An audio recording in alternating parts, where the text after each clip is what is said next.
People on China's Lus Plateau were among the earliest adopters of settled agriculture.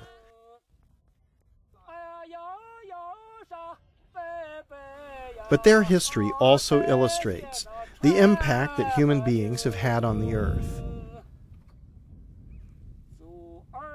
Exactly what causes a place that was once bountiful to become so degraded? What has happened here is that originally you had a complete vegetation cover with a fully intact hydrocycle. All the rainfall that fell down stayed where it was initially. It slowly infiltrated into the ground, was absorbed by the root system, went into the groundwater, and eventually drained into the Yellow River.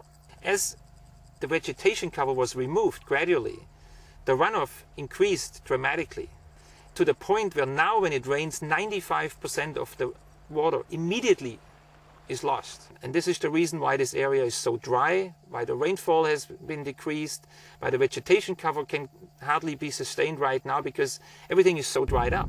The consequences of this are felt by everyone. The storms cause disruptions for cities like Beijing and contribute to climate change by allowing sunlight to penetrate but trapping the heat. What started as a tiny trickle when settled agriculture began, over time increased until it became a raging torrent.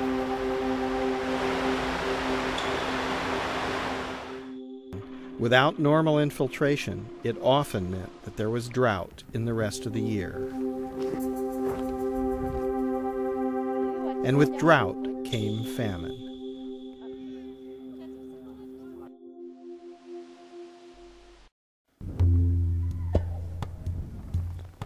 Although for many centuries the plateau has been considered almost as a desert, the fact is that the region receives, on average, between 250 and 800 millimeters of rainfall per year, sufficient at the low end for functional grasslands, and at the high end even for climax forest ecosystems. A team of Chinese and foreign experts was assembled in the mid-1990s to design and implement the Lus Plateau Watershed Rehabilitation Project. In the hilly land, the experts determined that any slope over 25 degrees was unsuitable for agriculture because whatever could be produced on this land would be worth less than the ecosystem function that had been lost.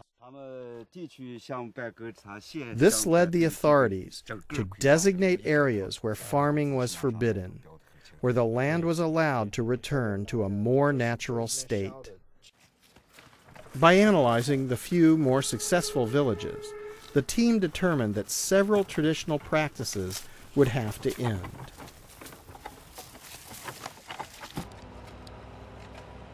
New policies were formulated, banning tree cutting, planting on hillsides, and the free ranging of goats and sheep.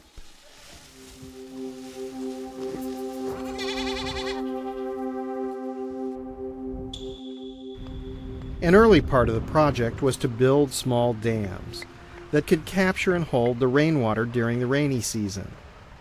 Without this measure, the water would have continued to run off in floods, taking yet more topsoil with it.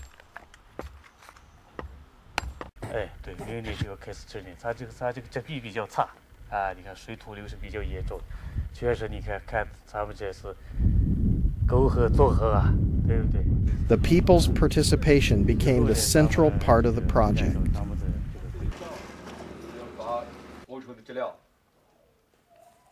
The leaders explained the policies, and the people discussed how this would affect them.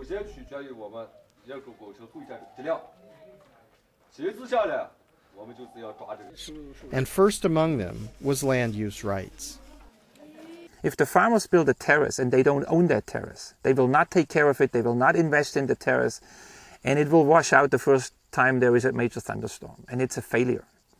Village by village, every household in this project has received a long-term land use contract for every single piece that was invested in this project. Every terrace that you see, every tree planting area is contracted to a household and they are responsible for it. That is the first part of sustainability. And it's an absolute key part. Incomes on the plateau have steadily risen, and the expectations of the people have as well.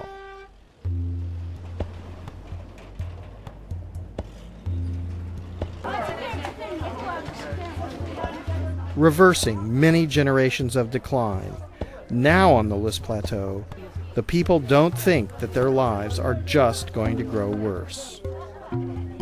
They believe and are preparing for a better life. 咱们一生中能住这么个砖房就算可以的了。结果没有想到，在这10年的又一个变化，就像这种前10年盖起的房已经又不行了，赶不上现在的时代了。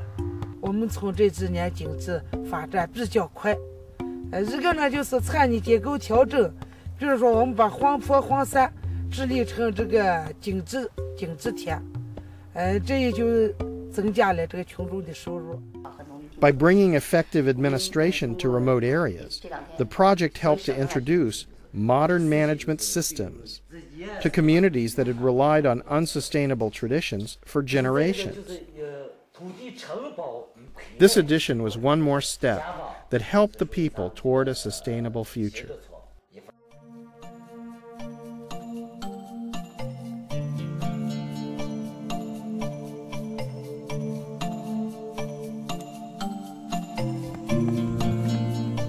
In the Lys Plateau, the local people themselves determined the division, and entire communities participated to ensure that the land was fairly divided.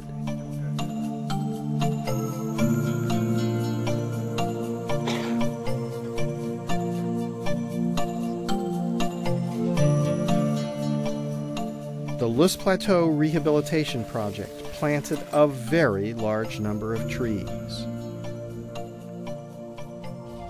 The power of nature to restore itself was apparent and awe-inspiring.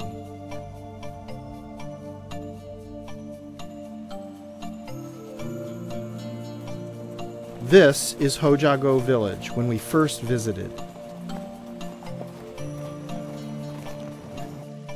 And this is the same valley 10 years later.